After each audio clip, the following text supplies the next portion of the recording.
வணக்கம் ஃப்ரெண்ட்ஸ், இந்த வீடியோவில் நம்ம பார்க்க போகிறது டிசம்பர் 2018 கொண்டு வரப்பட்ட முக்கிய திட்டங்கள், இல்லைனா ஆல்ரெடி இருந்த திட்டத்தில் என்னென்ன மாற்றங்கள் கொண்டு வந்திருக்காங்க அப்படிங்கிறதான் பார்க்க போகிறோம். ஸோ ஃபஸ்ட்டு பார்த்தீங்கன்னா பீத்தா திட்டம். ஸோ பீத்தா திட்டம்ங்கிறது என்னென்னா PEETHAவோட எக்ஸ்பான்ஷன் ஃபுல் ஃபார்ம் என்னென்னு பாருங்கள்.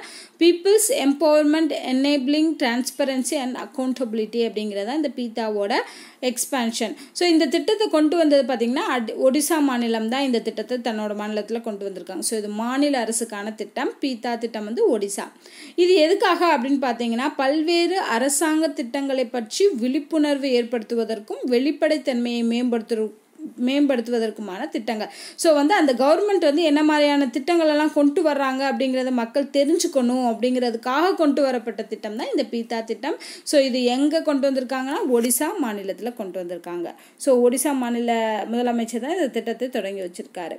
அடுத்து பார்த்தீங்கன்னா பழங்குடி சுற்று மேம்பாடு ஃபெரன் ஹோக்கிமா ஓக்கா திட்டம்.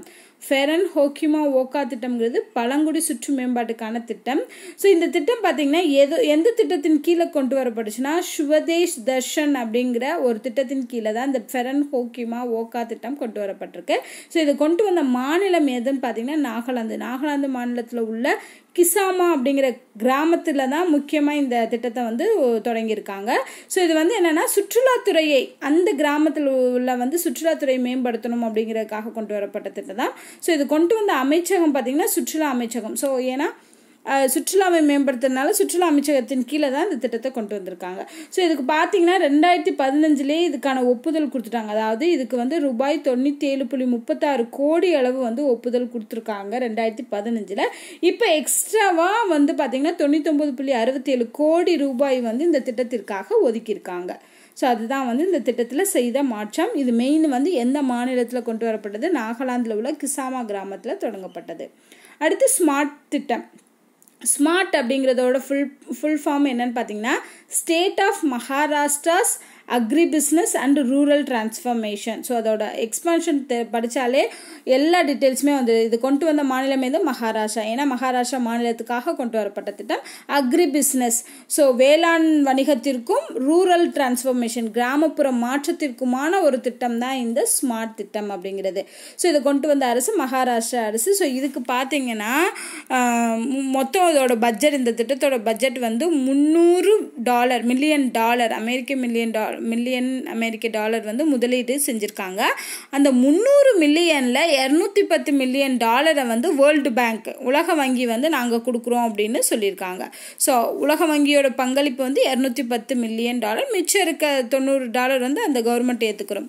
ஸோ இதுதான் வந்து இந்த ஸ்மார்ட் திட்டத்தோட முக்கிய அம்சங்கள். அடுத்து பார்த்திங்கன்னா பிரசாத் அப்படிங்கிற திட்டம். ஸோ பிரசாத் அப்படின்னா என்னன்னு பாருங்கள். Pilgrimage rejuvenation and spiritual heritage augmentation drive அப்படிங்கிறத அந்த பிரசாத் திட்டத்தோட எக்ஸ்பான்ஷன். ஸோ இது எப்படி ஈஸியாக ஞாபகம் வச்சுக்கணுன்னா கோயிலெல்லாம் பிரசாதம் தர்றாங்களே, ஸோ வந்து அந்த மாதிரி கோயில்களெல்லாம் போய் பார்க்குறது, முக்கியமான இடங்களை பார்க்கக்கூடிய திட்டம் தான் இந்த பிரசாத் திட்டம். ஸோ இது வந்து மத்திய சுற்றுலா அமைச்சகத்தால் 2014-15 அந்த காலகட்டத்தில் கொண்டு வரப்பட்ட திட்டம்.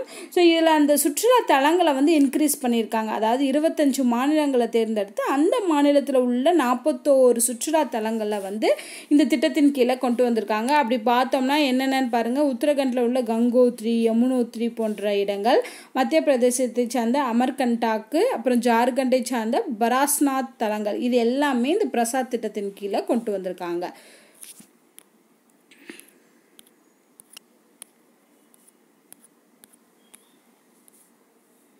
ஸோ அடுத்து பார்த்தோம் அப்படின்னா முதலமைச்சர் தீர்த்த யாத்திரை திட்டம் அப்படிங்கிற திட்டம். ஸோ இதை வந்து டெல்லி அரசு தான் வந்து கொண்டு வந்திருக்காங்க.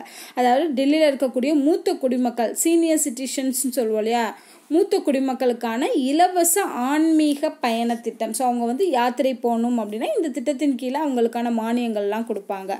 ஸோ அதுக்காக தான் இந்த முதலமைச்சர் தீர்த்த யாத்திரை திட்டம் வந்து டெல்லி அரசு கொண்டு வந்திருக்கு.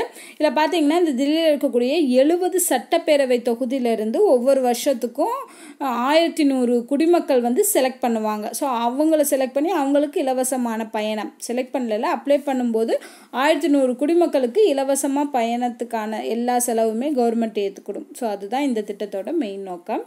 கொண்டு வந்தது டெல்லி கவர்மெண்ட்.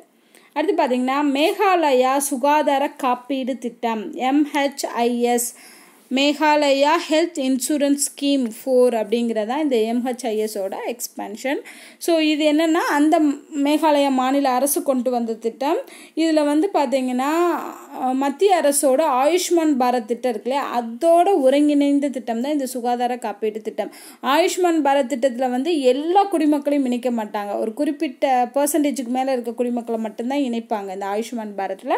ஆனால் இந்த மேகாலயா சுகாதார காப்பீடு திட்டம் என்ன கொண்டு வந்துட்டாங்கன்னா, மேகாலயா மாநிலத்தில் இருக்கக்கூடிய எல்லா குடிமக்களுக்கும் இந்த இன்சூரன்ஸ் ஸ்கீம் கொடுக்கப்படும் அப்படின்னு சொல்லியிருக்காங்க. அடுத்து ஃபைனலாக பார்த்தீங்கன்னா KALIA, so Krushak assistance for livelihood and income augmentation அப்படிங்கிறது தான் இந்த காலியாவோட எக்ஸ்பேன்ஷன்.